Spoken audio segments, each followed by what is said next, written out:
Bonjour, le groupe fourrage de la Chambre d'agriculture Alsace vous propose à partir d'aujourd'hui différents rendez-vous sous format vidéo pour parler de la sécheresse et de ses conséquences sur les cultures fourragères et le rationnement des ruminants. Les différentes thématiques qui seront abordées concernent le maïs en silage, mais aussi l'herbe, les cultures intermédiaires à vocation fourragère, l'achat-vente de maïs sur pied et les coproduits et autres produits de substitution des fourrages. Comme vous pouvez le voir à côté de moi et derrière moi, le thème du jour sera consacré au maïs en silage. Je ne vais pas vous faire un bilan météo depuis le semis, car il a pu y avoir quand même des différences localement liées aux pluies sous format d'orage, mais aujourd'hui, suite aux 3 vagues de canicule, les maïs commencent quand même à souffrir sérieusement dans la majorité des parcelles non irriguées en Alsace. La sécheresse a eu différentes conséquences sur le maïs. Premièrement, la floraison qui était plus précoce. Fin juin, début juillet, de nombreuses parcelles étaient déjà fleuries. Conséquence, il va falloir ensiler plus tôt cette année. Deuxièmement, les gabarits sont plus courts. Les rendements s'en verront donc affectés. Troisièmement, l'hétérogénéité est très grande entre parcelles, mais aussi au sein d'une même parcelle. Aujourd'hui, de nombreuses parcelles souffrent de plus en plus. Les dégâts peuvent déjà être très importants et ce n'est peut-être pas terminé.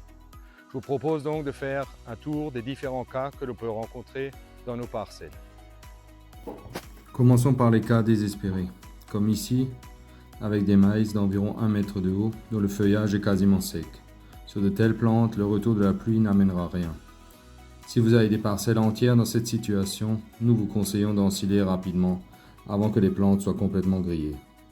Le rendement d'un tel maïs se situe entre 2 et 3 tonnes de matière sèche à l'hectare, avec une valeur alimentaire qui reste correcte, même sans amidon et avec des feuilles desséchées. Le graphique affiché à l'écran, issu des travaux d'Arvalis, montre bien que le dessèchement des feuilles a peu d'impact sur la digestibilité des fibres. A l'inverse, certaines parcelles sont très belles actuellement et n'attendent que de mûrir. Certes, les gabarits sont plus courts que d'habitude, avec des plantes qui dépassent rarement les 2,50 m, mais le feuillage est encore complètement vert et fonctionnel. Dans cette parcelle, le grain vient de se former et commence à se remplir d'eau.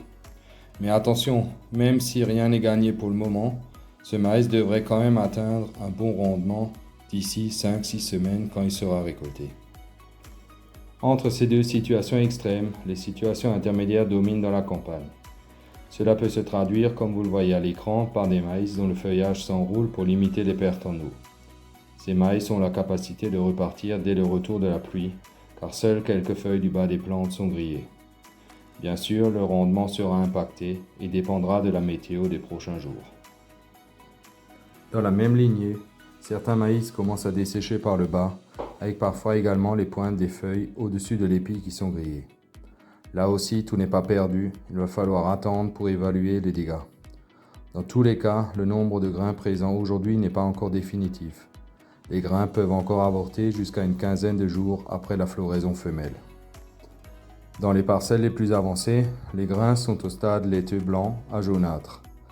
Dans cette situation, la poursuite du stress hydrique limitera le remplissage des grains et donc le rendement, puisque les épis représentent plus de la moitié du rendement d'un maïs en silage.